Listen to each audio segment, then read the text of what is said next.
Save the Children, Part 5.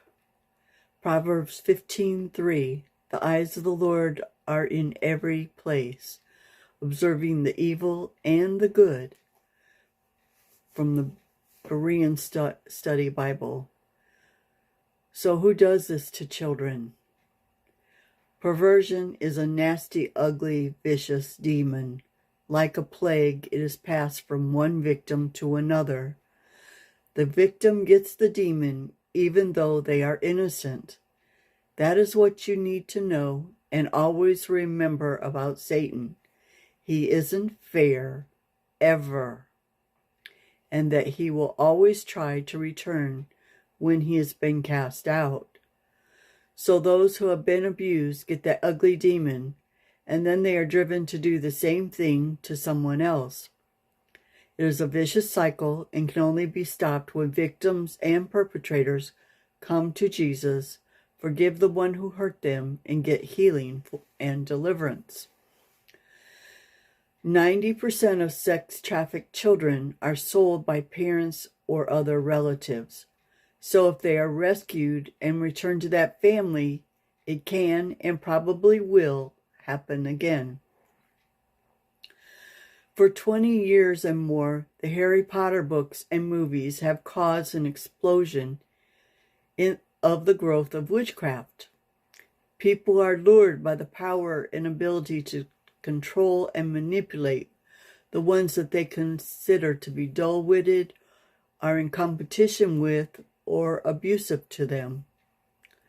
What they don't refer to in the Potters is that witches curse people with death. They literally torture, kill, and eat animals and people. Many systematically abuse their children. One woman was put in a cage and tortured by her satanic parents on Saturday night, and they deceivingly taught Sunday school the next morning.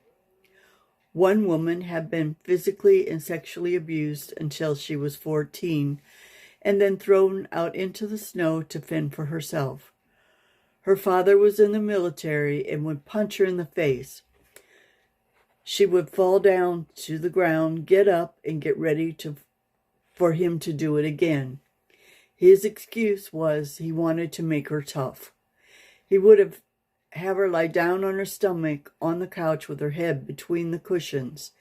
He would sodomize her so badly that she could not have normal bowel movements. She would go for months with no bowel movements at all. It got so bad that the feces backed up in her bodily system and came out her mouth. That is how cruel some people can be. Some secret societies require men to molest children. Bill Sudduth relates that when he first discovered this, he couldn't believe it.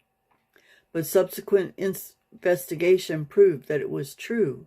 The children and grandchildren also had many diseases and infirmities coming from the oaths and curses that the secrets make. 1 Timothy 3:8. Deacons likewise must be dignified, not double-tongued, and not addicted to wine, not greedy for dishonest gain. If anyone is pure and holy, it should be the church pastors, leaders, and men of the church. Unfortunately, Mission Frontiers relates that over 50% of pastors and 68% of church-going men view porn on a regular basis.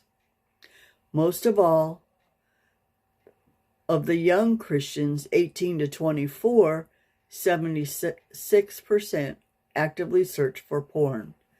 It is well known that the Catholic priests sexually abused altar boys. I have a family member who was abused by a Sunday school teacher in church. The mother reported it to church leaders, and absolutely nothing was done to stop it. And she was shunned by the leaders after that. Another woman was sexually touched by her minister father when he would have her down on the floor, supposedly innocently tickling her. He did the same to her sisters. A wonderful teacher taught about the things of God. When he died, it was discovered he had been living a double life. He was this godly, powerful, strong teacher in church, but unknown to the congregants. In his personal time, he visited many prostitutes. He thought it was his payment for serving God to indulge in sexual sin. He did not live to the fullness of years.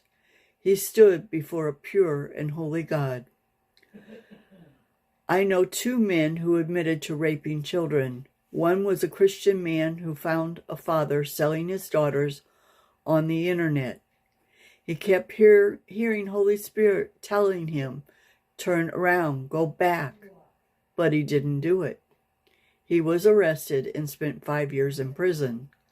The other man was a drunken sailor in an Asian country.